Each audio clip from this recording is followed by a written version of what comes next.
¿Debe un creyente nuevo testamentario guardar la ley mosaica? ¿Estamos obligados a tomar los mandamientos antiguo testamentarios del viejo pacto y obedecerlos? Es una buena pregunta. ¿Deseas escuchar la respuesta? Vamos a abrir las Escrituras y descubrir en el libro eterno qué dice Dios para el creyente del siglo XXI.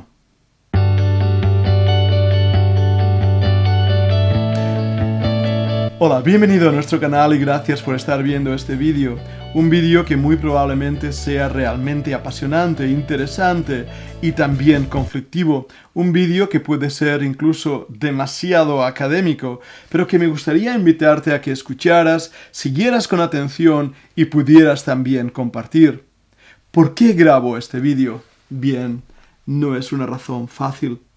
Desde hace un tiempo ha crecido entre las iglesias bautistas independientes una nueva tendencia, una nueva posición. De hecho, es el reflejo ya de antiguas creencias y posiciones que divergieron en dos campos principales, los judaizantes y los mesiánicos. Por otro lado, la teología del reemplazo. Todos estos son grupos conocidos y ya relacionados. Sin embargo, la nueva postura es diferente. ¿En qué me dirás? No son judaizantes aquellos que creen que debemos obedecer la ley para ser salvos. Tampoco son mesiánicos, gentiles que simplemente toman las cosas judaicas y intentan aplicarlas a su propia vida.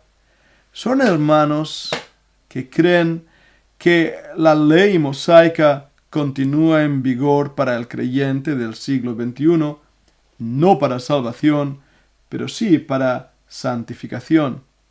El nombre dado a estos creyentes es difícil. Voy a llamarlos un nombre extraño, regresistas. ¿Por qué? Básicamente porque ellos quieren regresar a la ley y a sus preceptos. No dejarla a un lado, sino recordar que todavía continúa en vigor, continúa vigente. Ahora bien, es difícil para mí hacer este vídeo y quiero hacerlo desde la sinceridad de mi corazón, el amor en Cristo. Muchos de los hermanos que tienen esta postura o ven así en las Escrituras son amigos personales, les amo en el Señor y creo sinceramente que están equivocados. Pero mi amor hacia ellos no cambia. De hecho, algunos de ellos tienen un carácter cristiano admirable. Entonces, ¿por qué este vídeo? Es una buena pregunta. Algunos pastores desde Estados Unidos nos han pedido que por favor aclaremos algunos de los puntos teológicos de difícil interpretación. Y eso es lo que deseo hacer en este vídeo y en la serie de vídeos que va a continuar porque el tema es realmente para hablar mucho. Tendremos que ver algunas de las interpretaciones en el libro de los Gálatas, recordar lo que dice el libro de Hebreos y ir también a algunos de los pasajes más conocidos como en el libro de Hechos. Así que si deseas, sígueme en esta aventura de descubrir las Escrituras, de abrir el libro eterno y de tener el corazón de los bereanos. ¿Estás preparado? Toma una Biblia. Toma un bloc de notas, porque empezamos. Cuando oigo a algunos de estos hermanos que creen en la postura que he llamado regresista, realmente admiro su sinceridad. Ellos empiezan diciendo que debemos tener el corazón de los hermanos en Berea. Debemos ver si lo que cualquier predicador dice, incluidos los pastores, tu pastor, los escritores o predicadores, están diciendo aquello que dice la verdad, las Escrituras. ¡Qué bueno eso! Eso es tener el corazón de Berea. Por supuesto, eso también debe ser aplicado a ellos mismos. Porque si ellos están enseñando algo diferente a lo que enseña tu pastor o enseña la posición conservadora tradicional, tal vez sea porque es algo novedoso, tal vez sea porque es algo erróneo. Debemos, por lo tanto, acercarnos a la Escritura y ver que esa es una verdad importante. Tener el corazón de Berea y escuchar lo que ellos dicen, comparándolo con lo que el libro eterno dice. para ver si lo que ellos dicen y lo que este libro dice es así. Ahora, lo que acabo de explicar es más fácil explicarlo que entenderlo y aplicarlo. ¿Por qué? Porque muchas de las interpretaciones que los pastores damos difieren debido a nuestra manera de ver las palabras originales. La Biblia no cambia, la Biblia es la misma. El libro eterno no cambia, el libro es el mismo.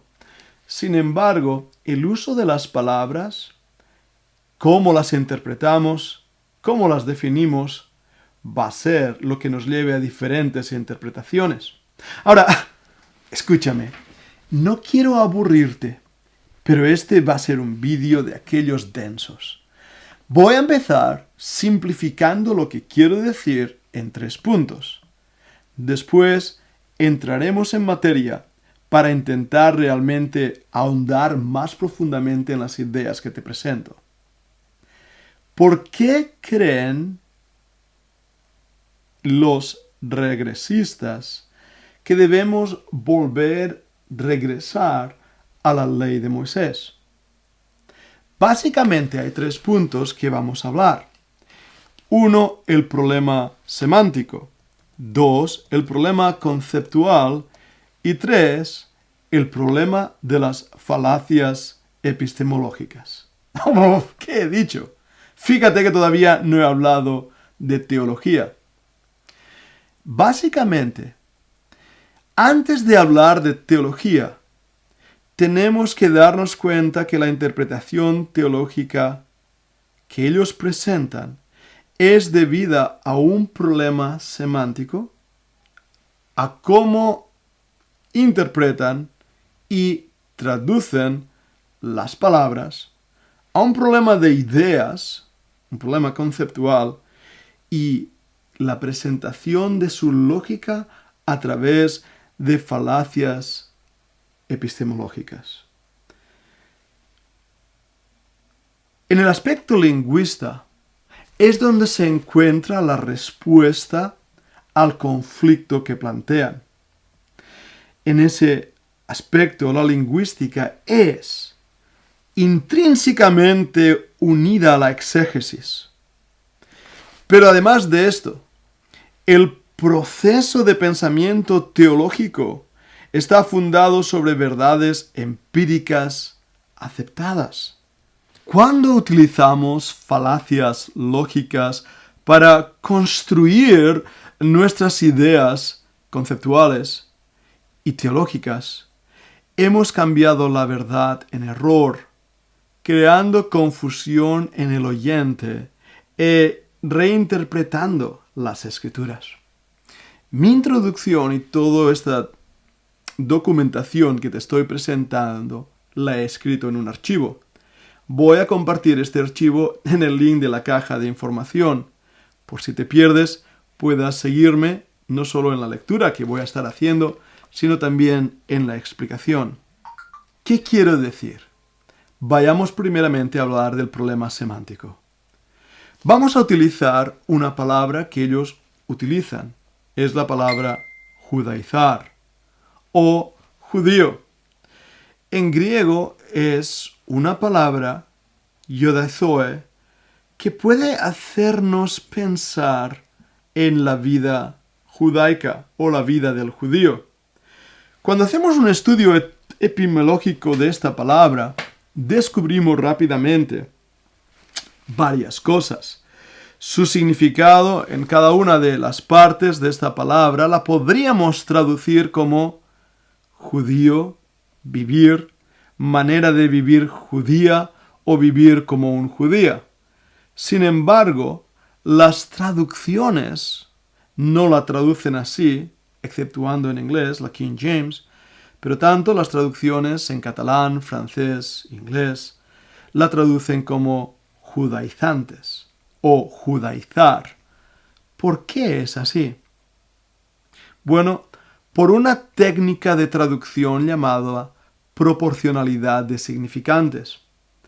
Ahora, te he dicho que este vídeo iba a ser académico, pero es muy importante, porque en esto que voy a hablar responde a muchas de las preguntas que están creando estos hermanos. He colaborado en varias traducciones de la Escritura, una de ellas al catalán. Ahora mismo estoy en un segundo proyecto de la Sociedad Bíblica Trinitaria, revisando la versión antigua en castellano, la 1909 Reina Valera.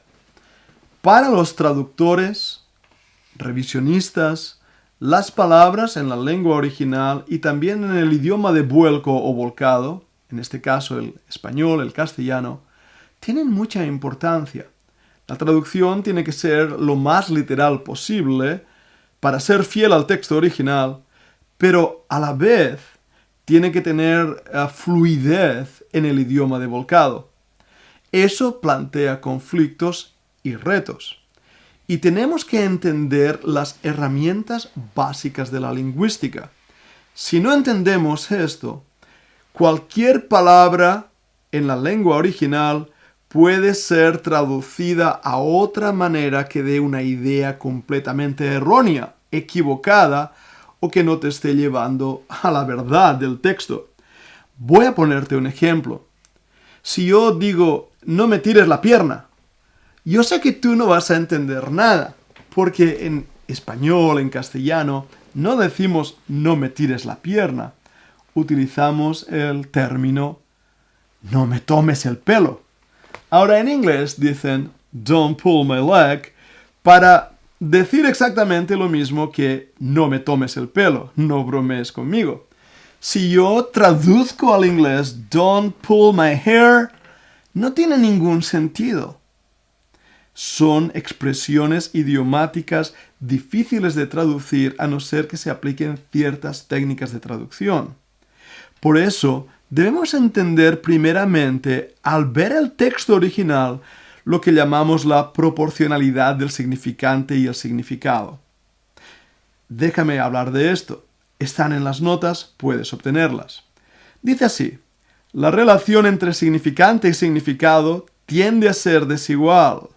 Si bien un mismo significante puede hacer referencia a diferentes conceptos en función de la situación, la intencionalidad o el contexto en que se produzca, por norma general, observamos que lo más frecuente es que un mismo significado tenga múltiples significantes que hagan referencia a él.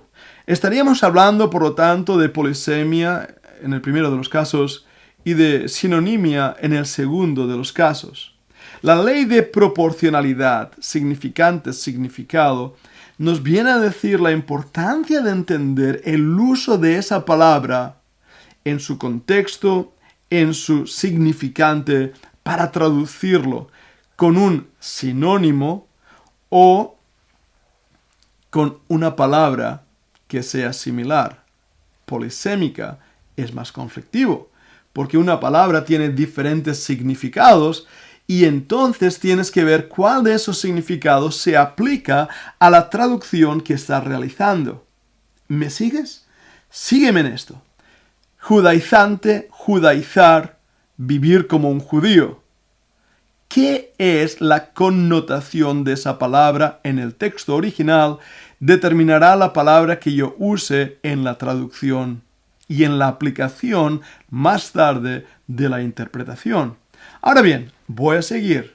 Hay otro punto importante a la hora de decidir qué significado tomo de una palabra del original. Se llama la variabilidad temporal. Y esto es fácil de recordar. Otra posible diferencia al momento de traducir, que hemos estado mencionando ya en la explicación previa, en lo que he hecho antes, tiene que ver con su relativa invariabilidad temporal. Las palabras cambian. A lo largo de los años, hoy una cosa quiere decir algo y mañana no quiere decir lo mismo, quiere decir otra cosa. Y es que el significado detrás de un significante, por norma general y debido al hecho de que es una idea, tiende a permanecer relativamente estable. aunque puede haber cambios en función de entendimiento que se tenga del concepto en sí a través del tiempo. Sin embargo, el lenguaje evoluciona y fluye a gran velocidad, naciendo y muriendo diferentes maneras de expresar lo mismo. De este modo, los significantes que hacen referencia a un significado tienden a variar según evoluciona la manera de expresarse, siendo más inestables. ¿Qué debo traducir? Judaizante, judaizar, vivir como un judío. Las palabras cambian en el tiempo. Yo hablo español, lo habéis notado por mi acento. Estoy bastante seguro que a lo largo de esta charla con vosotros muy probablemente voy a utilizar el verbo que en España utilizamos para tomar, agarrar, asir. Nosotros aquí en España no decimos agarrar o tomar, decimos coger. Ahora, yo sé que en México y en algunos países de Sudamérica acabo de decir una palabrota horrible. ¿Por qué? Porque la palabra original tiene un significado sinónimo a tomar, agarrar, asir. Por eso, en el castellano antiguo, y bromeando os diré que el castellano fue inventado en Castilla, seguimos utilizando la palabra coger, con ese sentido. Sin embargo, hoy en día, esa palabra tiene muy malas connotaciones en los países de Sudamérica. Por eso, a la hora de hacer la revisión de las Sagradas Escrituras, tenemos que ir con cuidado qué palabras usamos. Porque una palabra mal traducida puede dar origen a un conflicto teológico. Hay otro aspecto que quiero hablar, la transculturalidad.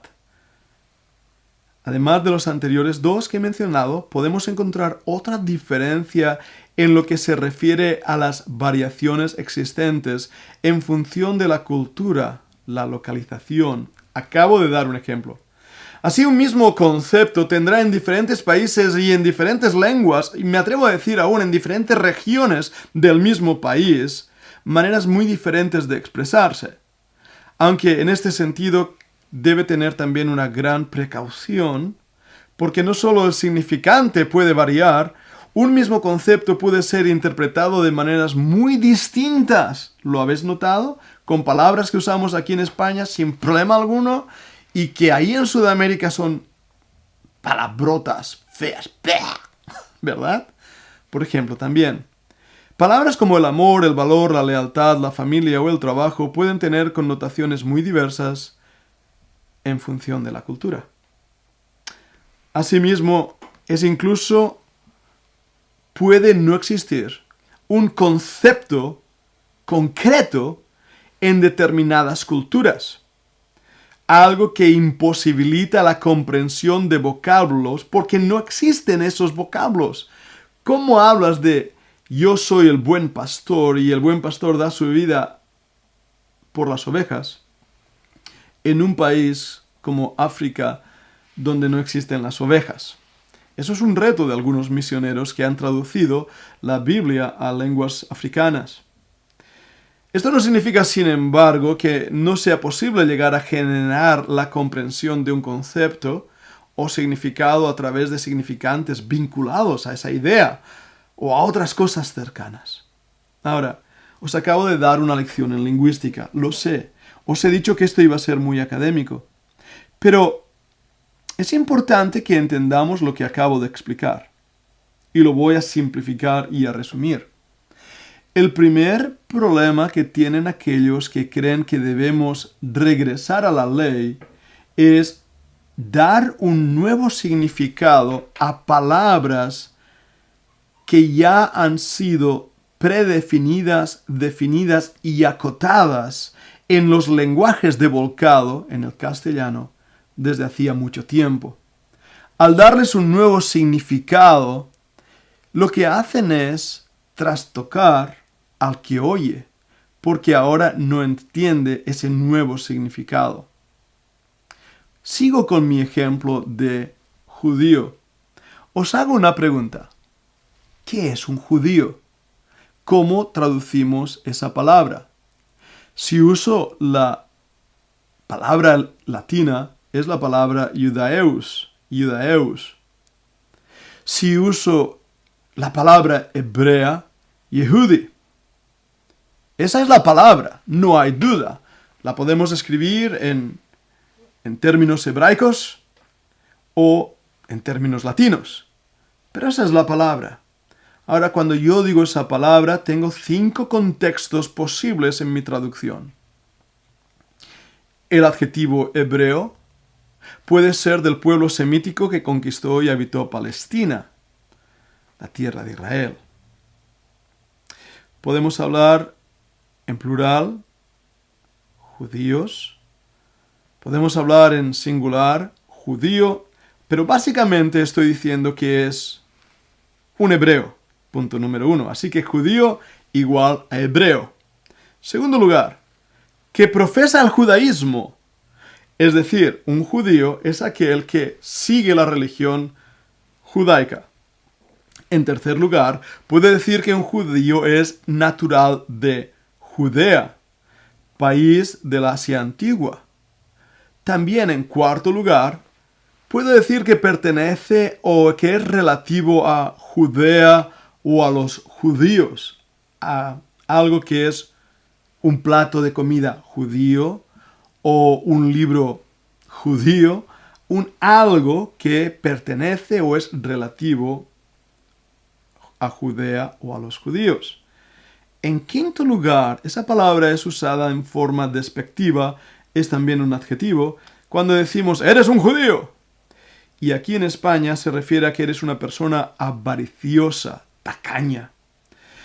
Esto es lo que la RAE, el diccionario de la Real Academia Española, me da para la entrada de la palabra judío. Ahora, el problema viene, ¿cómo voy a traducir la palabra Yehudi cuando aparece en la Biblia? Según el contexto, puedo traducirla hebreo.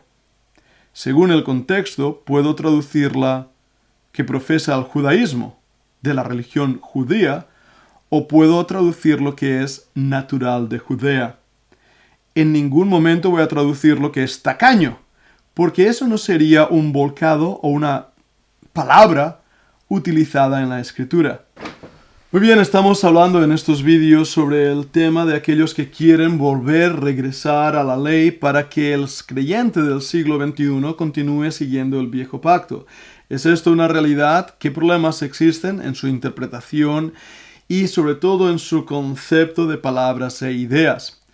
He hecho varias horas ya de grabación y lo que voy a hacer es partir este vídeo en varios trozos, en varios capítulos, por así decirlo, para que sea mucho más fácil para ti poderlo seguir.